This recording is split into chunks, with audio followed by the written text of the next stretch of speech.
I used to be so afraid to take risks, so afraid. I was agonizing each day the decision. It took me 2 years, 1 year and a half to start businesses, to do all of these things that I'm doing right now. It took me so long. And it was dumb because by not taking risks, you are really not learning. You are not gaining experience. Not only that, but every single day I would agonize. If I had a bad day in my business, I would feel extremely, extremely sad and bad and unmotivated. If I had a good day, I would feel productive and happy and joyful and fulfilled. And I would just go up and down, up and down, up and down. And that was not really a healthy way to live because my stress was through the roof. I couldn't really bear, and I couldn't really continue that way until I realized that those things have no consequence on my life. Sure, on the long term, they might, but the only way that I can guarantee that I'm going to be more successful in the future is if I treat each day as if it's the best day that I've ever had, because that's going to make me take the right decisions and be as productive as I can. And soon enough, all of these numbers, all of these things became irrelevant because I didn't feel any emotional connection to them. Because I realized the only thing that actually matters is my actions. Whatever I do, those will map out to the future that I want. If I take the right decisions, that's great. If I take the wrong decisions, we have a plan for that. We don't really need to protect ourselves that much. We should take some necessary precautions to protect ourselves. But you have to really look at decisions and ask yourself, is this a permanent decision? If it's not, then protection is not that great. What you should do is plan for the bad outcome. Plan to do something when that arises. That is the best protection. But you see, if you're just planning to protect yourself in the future when the bad outcome arises, that's not the best strategy. What you should actually do is, if there is a chance that that bad outcome will happen, that horrible thing will happen, have something, a strategy, a plan to actually profit off of it. I know it sounds preposterous. It sounds crazy. How can you actually profit off of bad situations? A lot of people do it more and more and more. You don't even realize how many fortunes, how many people have succeeded in bad outcomes. When things are horrible for everybody, they thrive.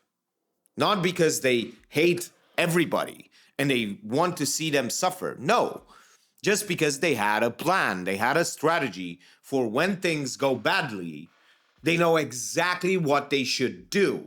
All they did was prepare themselves for those situations. Sure, you have to have a mix and switch in case of the season changes. When things turn badly, you should change your strategy. You see, most people don't really have a strategy for when things go bad. They just protect themselves unnecessarily when things are going good. And when things are going to go bad, if you're just protecting yourself, you're just gonna have bad outcomes. You're either gonna not make any progress or lose money.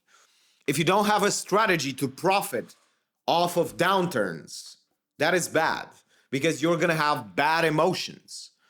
You're gonna have bad outcomes and you're not going to profit anything. You're just gonna be in the same boat as everybody else. You see, if you have a strategy to profit, when things are going badly, you're actually gonna be happy.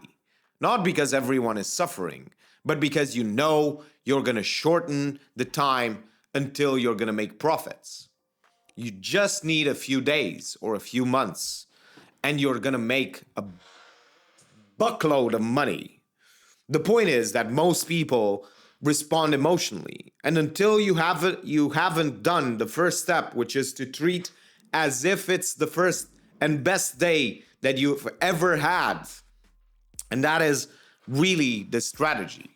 Treat every single day as if it's the best that you've ever lived, because truly it is. And even if things are going badly or poorly, understand that there is a way out. There is a way out so that you can actually profit and have more success. Most people do not have strategies for those moments. That is why most people suffer when they have bad outcomes. When everything around us goes badly, they do not know what to do. It takes 20, 30 minutes to actually come up with a strategy. You don't have to come up with a strategy yourself.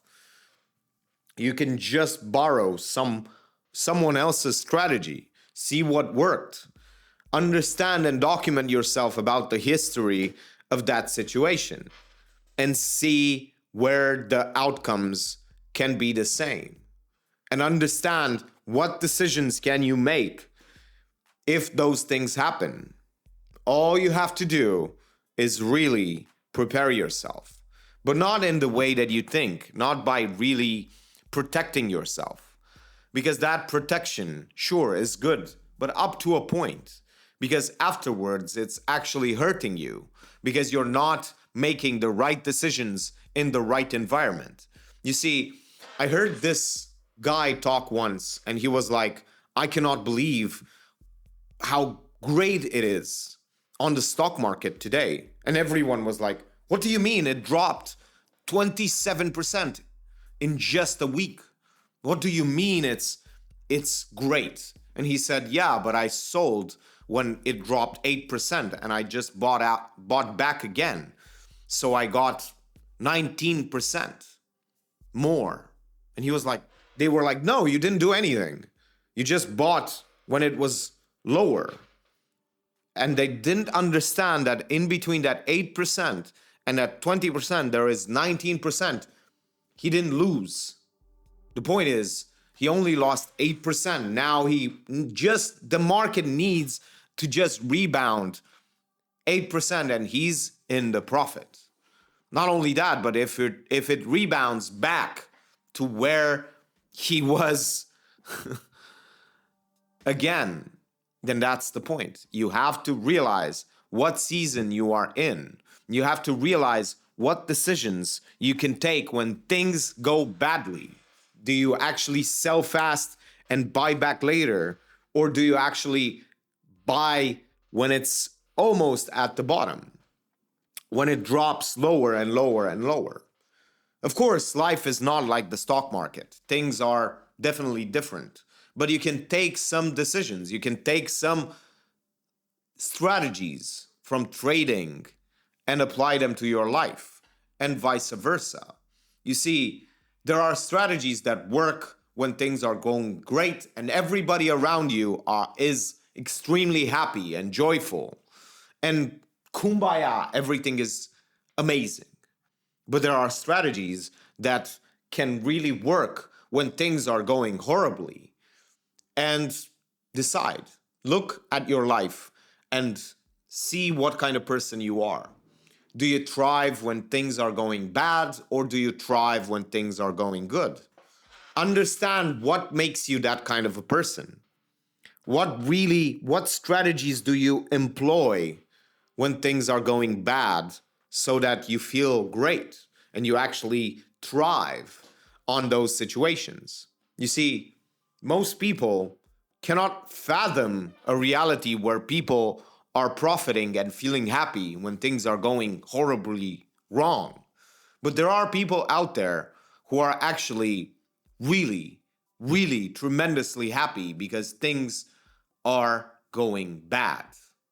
And it's not because they hate everybody. Once again, it's not because they hate everybody. It is because they know that they can profit off of it.